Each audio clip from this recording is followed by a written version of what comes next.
Buenos días y bienvenidos a Ampliación de Noticias. Son las 8:08 de la mañana del viernes 29 de diciembre, el último día laborable del año y el último programa Ampliación de Noticias que hacemos este año. Ya se nos va este año tan pesado, tan complicado, Difícil. Salvo por la clasificación, ha sido un año de sinsabores, ¿no? Verdaderamente. En todo caso tenemos noticias y tenemos incertidumbres y tenemos novedades en las instituciones hasta el último día.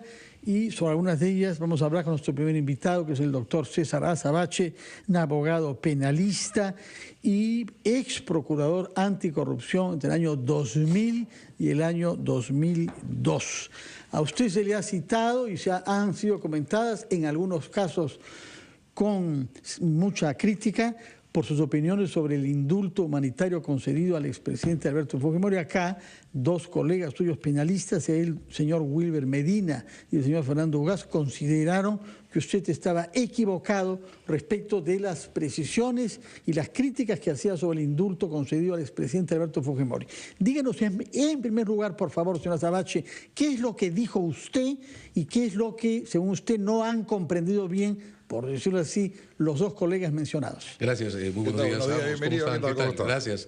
A ver, expliquemos las cosas en orden.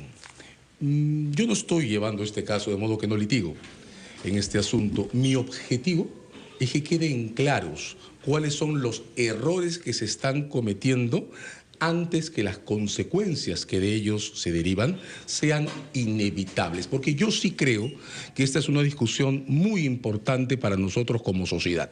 Y la discusión sobre cómo poner punto final a la condena de Alberto Fujimori.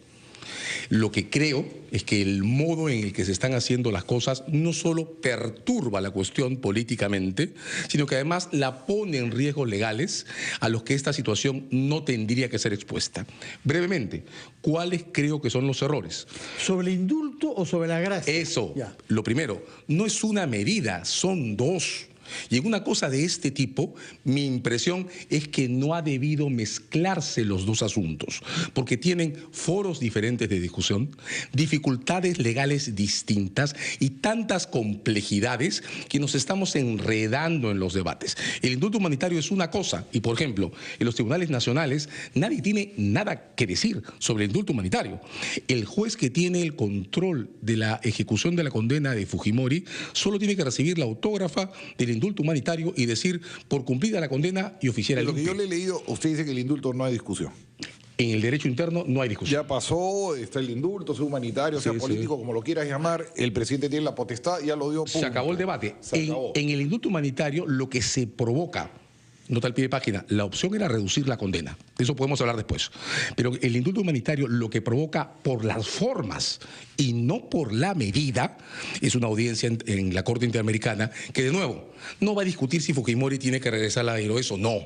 Lo que va a discutir la Corte Interamericana es si el procedimiento adoptado por el Estado, el modo de hacer las cosas, corresponde a los estándares de imparcialidad y objetividad de la Convención. Pero no puede ordenar que regrese a la No lo va a prisión. hacer. Ni siquiera en el caso de los chilenos Castillo Petrucci y otros, la Corte, que ahí dijo, la justicia militar no tiene por qué meterse aquí, ni siquiera ahí dijo la Corte que los chilenos tuvieran que salir en libertad o quedarse detenidos. La cuestión sobre la situación de las personas, como Alberto Fujimori, no es competencia de la Corte. La Corte va a criticar el procedimiento y se va a discutir el procedimiento. ¿Y eso qué significa? ¿Una sanción para quién? Eso significa, primero, no una sanción, sino probablemente un requerimiento al Estado a que, sin tocar la cuestión sobre la libertad de Fujimori, que podrá estar en una clínica, en su casa, donde sea, vuelva a abrir el debate para que toda la comunidad participe y el resultado represente algo en términos institucionales. Eso... Vuelve a ser otro papelito, en otras palabras. Pero más que un papelito, ponga una mesa donde todos se sienten a revisar todos los papelitos. Hasta Pero ahí no llega la tiene audiencia mucho de la Corte. mérito, no, sí, No es ya está. mucho. Pero te das cuenta, en realidad la cuestión de la audiencia es incómoda, pero no afecta al fondo. Y eso es el indulto humanitario. En términos de derecho interno, el juez no Y puede ahora hacer vamos nada ahí. al lado del derecho de gracia. Vamos al derecho de gracia. Primero, quiero insistir, mala idea mezclarlos. Mala idea porque, para comenzar, el llamado derecho de gracia no tiene antecedentes en toda América Latina. Es un invento peruano. ¿De acuerdo?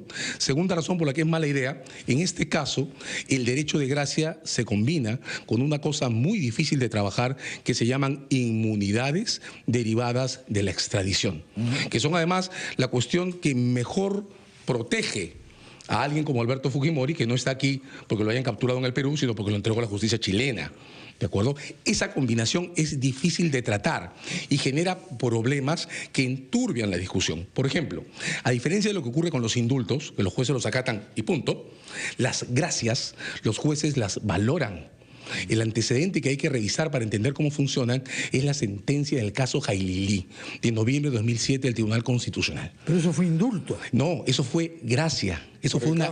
Jailili, ese no fue... El caso de los indultos humanitarios discutidos es Crucillato. No, pero del de año Jailili 2010. hay una sentencia del TC. Noviembre de 2007. Nos está usted asegurando que es no fue gracia indulto presidencial para que por el proceso cáncer. continúe. Correcto. Le cortaron un procedimiento en marcha a Jailili. El tribunal, cuando recibió la notificación, dijo, un momento. Primero, estas cosas que son diferentes a los indultos solo se pueden hacer a favor de la gente que está en prisión. Y Jailili no está en prisión. No estaba sentenciado. No, estaba en juicio. Está en juicio. Y lo segundo que dijo fue, esto solo se puede hacer durante el procedimiento preliminar de investigación judicial. Y el señor Jailili está en juicio. El Constitucional le contestó y dijo que yo acepto que se haga incluso a quienes no están presos, acepto que se haga en juicio, pero me tienen que contar el plazo en el que cada persona individualmente considerada ha estado sujeta al procedimiento. Nos cae un primer plazo, perdón, son 8:15. Y ahora regresaremos con esto de los plazos, que es el tema que le fue criticado por el señor Medina y el señor Ugaz. Primero vamos al pausa.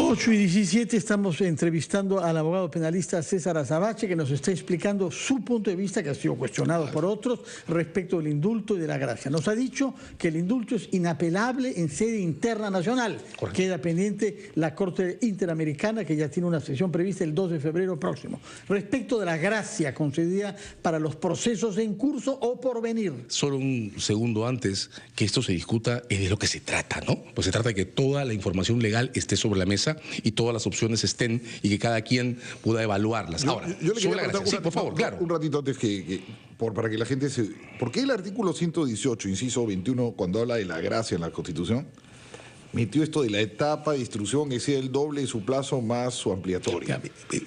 Galimatías, ¿por qué entró a la Constitución? En primer lugar, no debería estar en la Constitución, porque la Constitución no es para instituciones tan complicadas. En segundo lugar, la Constituyente del 93 cogió un decreto supremo del año 91, porque el presidente creó un procedimiento que se llamó indulto para internos procesados y lo elevó a rango constitucional. ¿Por qué? No hay ninguna explicación. No había que hacerlo. El año 91. En el año 91 se publicó un decreto supremo que permitió al presidente de la República entrometerse en procedimientos judiciales y sacar de la cárcel a personas que estaban allí por exceso de tiempo.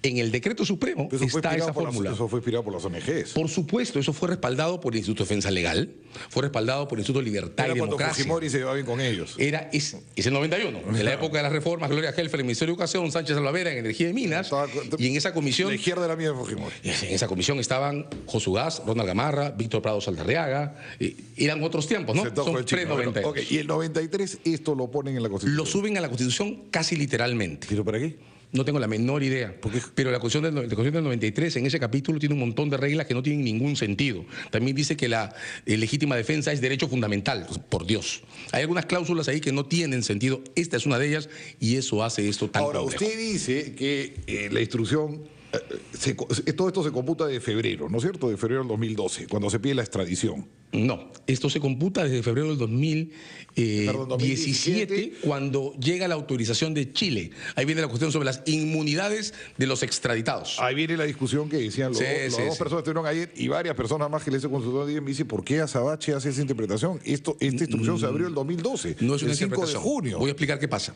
Inmunidades. ¿Qué significan inmunidades? ¿Y por qué aparece este error? La inmunidad significa que un fiscal puede denunciar a una persona que por tenerla no puede llegar al proceso hasta que una autorización se emite. Si en ese momento un fiscal denuncia a un ministro, esa denuncia se queda esperando ahí hasta que le levanten la inmunidad. Cuando hay un extraditado de por medio, no alguien que se va a extraditar, alguien al que ya se extraditó, ese extraditado tiene una inmunidad que funciona igual a la de los ministros, solo que quien tiene que levantarla es el Estado que autorizó la extradición. Ese es el artículo Eso fue 8. Chile en este caso. Correcto, es el artículo 8 del Tratado de Extradición Perú-Chile. Lo que dice el artículo 8 del tratado es: ninguna persona que haya sido extraída, lenguaje de 1932, puede ser procesada sin autorización del Estado que permitió la extradición. ¿Cuál es el error que ha provocado toda esta confusión? En junio del año 2012 no debieron emitir un auto de procesamiento contra Fujimori, porque en junio del 2012 su extradición era un hecho público y notorio. Así como no podrían haber emitido un auto contra un ministro, no debieron hacerlo. Debieron recibir la denuncia, declarar el proceso en reserva, porque el caso respecto a él solo opera desde que el Estado que autoriza la extradición autoriza el procedimiento. Tampoco debieron emitir un auto, y existe, contra Fujimori por la llamada masacre del penal de Castro Castro del año 92, y ese auto existe y tiene mandato de detención. Ni debieron emitir auto de detención contra Fujimori en el caso de las FARC, y también existe. Esos autos, todo eso se lo deberían pedir a Chile, y por Chile supuesto, y mientras Chile no lo autorice no debería existir en este mundo. Bueno, pero existe, es un hecho que el auto existe hace 5 años. Sin efectos. Pero ¿por qué tenemos esa calidad de jueces que hacen estas barbaridades jurídicas? Ese es el asunto, porque nos confunden a todos, pero noten cómo, entonces, claro, el documento existe, pero es un documento sin consecuencias legales, porque solo las puede surtir cuando la autorización se emite. Y voy de acuerdo contigo, Aldo. Chile te va diciendo, tú por esto, solamente por esto te lo entrego. Y a partir de este momento. Entonces, esto en efecto confunde, porque la institución es deficiente, es poco clara. Tan poco clara que, por desgracia, nuestros jueces se equivocan al utilizarla y no notan cuáles son sus efectos. Crean documentos que confunden y se arma todo un procedimiento que enturbia un proceso que ya es bastante complejo. Has armado en el WhatsApp un debate legal que yo ya no sé por dónde empezar. Dice que para que se inicie extradición, dile a César, tiene que haber instrucción abierta. No. Y esa instrucción se abrió en junio. No, es que de nuevo, son dos cosas diferentes. Si yo voy a extraditar a alguien por primera vez, para que se inicie la extradición, tiene que haber instrucción abierta, cierto. Pero cuando ya extradité a alguien, para ampliar los casos que se le siguen, tiene que haber autorización del Estado requerido. Y esta data de principios del actual año. Febrero de este año. Por eso, lo complicado de esta medida es que combina un procedimiento difícil y mal armado, que es el derecho de gracia, con un procedimiento complejo. Noten que los procedimientos contra personas ya extraditadas son los únicos en los que los tribunales peruanos dependen de un extrado extranjero, por supuesto, como si fuera Congreso de la República. Ahora, dicen que el artículo 139 de la Constitución te dice que no se puede revivir un proceso fenecido cuando ya se dio un indulto. Ya, pero eso es el indulto. Con el indulto... Pero dice que eso también hay un sobreseimiento definitivo sobre el tema de la gracia. No, el sobreseimiento, es que ese es el problema. Y ese comentario ilustra el punto al que quiero entrar justo en este momento. A ver. A diferencia del indulto... Te dicen los nombres, los abogados que están escribiéndote. Sí, todo el mundo está metido. Pero está bien, para eso es esta discusión, para que todo el mundo intervenga. Pero su respuesta, entonces, en el indulto el juez no tiene nada que hacer aparte de tomar nota que lo ha recibido, salvo casos extremos. Eso dice la sentencia del caso Crucillat. Pero en la gracia, la autógrafa de la decisión es sometida al tribunal y el tribunal la califica. ¿Por qué? Porque si la gracia está bien dada, en efecto, el tribunal tiene que dictar un auto de sobreseimiento. Y el Constitucional, ese es el caso Jailili, ya dijo que lo que el tribunal tiene que controlar es exactamente esto. Perdóneme, doctora Savache, sí. Tenemos en línea al doctor Wilber Medina, que justamente tenía objeciones a sus tesis, en particular sobre el plazo. Claro, si nos autoriza, vamos a darle comunicación telefónica al doctor Medina. Buenos días, doctor Medina. Su punto de vista sobre lo que nos ha dicho. Buenos días, Aldo. Buenos días, doctora Savache. ¿Qué tal, Wilber? Solo un tema. El 13 del 118 dice lo siguiente, perdón, el 21 del 118 dice lo siguiente. Instrucción, coincido, la instrucción se abrió, en este caso Pativilca, el 5 de junio del 2012, de modo que de allí se tiene que cortar. Además, no habla de extradición ciertamente, porque la Constitución es genérica. Además, querido César, el plazo que tú cuentas es Código de Procedimientos Penales, lo que se tiene que contar es 8, que es un plazo, el máximo, por la complejidad, más 8, 16, y un adicional. Un adicional es 4 meses más, de modo que el plazo máximo, cumpliendo la Constitución, tú dices que es 24, yo digo que es 20. ¿Y de cuándo se cuenta? De cuando se apertura la instrucción. Obviamente el señor va a ser procesado recién cuando autorice Chile, que en efecto ya autorizó y será procesado. Tanto es así que el proceso se inició, la instrucción en 2012, que ahora, hoy mismo está en juicio, va a empezar el juicio oral. Esa es la precisión. Ciertamente que, y además con esto concluyo, hay que entender que el legislador o el constituyente, al consignar en el mismo 21 del 118, indulto más gracia humanitario, que ciertamente la legislación desarrolló la ley del 90, 98 me parece, que y el primer beneficiario ciertamente por el indulto humanitario fue el señor Gerardo Saravia, lo que establece es, si yo te voy a perdonar la pena, obviamente, y también en la eventualidad que tenga procesos y se cumple el plazo del doble de instrucción, no vas a regresar a prisión, sino te tengo que cerrar también los procesos en trámite. Entonces yo creo que el constituyente ha previsto la posibilidad de que una persona tiene una condena y además pueda estar sujeto a un proceso, por lo tanto, amarran los dos. Y en el caso del ingeniero Fujimori, ciertamente la decisión es discutible, todo el derecho es discutible, es verdad, es mi posición y creo que la resolución suprema está bien concebida. Muchas gracias, doctor Medina. Hemos comprendido, en realidad son dos argumentos. Son ustedes. Uno sobre el plazo y el otro sobre si el indulto no implica también de alguna manera que se cierren procesos pendientes. Claro, muchas gracias además por el comentario de Wilber, muy claro en su expresión. Claro, la cuestión es en efecto que existe un auto que se llama a sí mismo auto de inicio de instrucción y en condiciones normales, Wilber tendría razón. Es decir, si Fujimori fuera cualquier otra persona procesada en el Perú y punto, el plazo tendría que contarse desde junio del 2012. Lo que complica las cosas es que no es una persona como cualquier otro proceso, es un extraditado con inmunidades. De ahí viene la discusión sobre el efecto de la autorización. Voy a decirlo de esta manera, las inmunidades derivadas de la extradición protegen a Fujimori y tienen efectos a favor y en contra. Si renunciáramos a ellas, entonces Fujimori estaría expuesto a ser procesado de cualquier manera, en cualquier momento y por cualquiera de los cientos de casos que tienen en proceso necesitamos tener amontecidos. conclusiones prácticas. ¿Qué puede pasar, según usted, respecto a la gracia? ¿Qué puede decir la Corte Interamericana u otras instancias en sede nacional? Comencemos con la gracia para terminar esta parte y luego hablamos de indulto nuevo. Primero, sobre la gracia, la Corte no tiene nada que decir, pues es un asunto de derecho interno y Pativilca no está, a diferencia de Barros Altos y Cantuta, sujeto a procedimiento de observación. No puede hablar de la No va a hablar de Pativilca, no.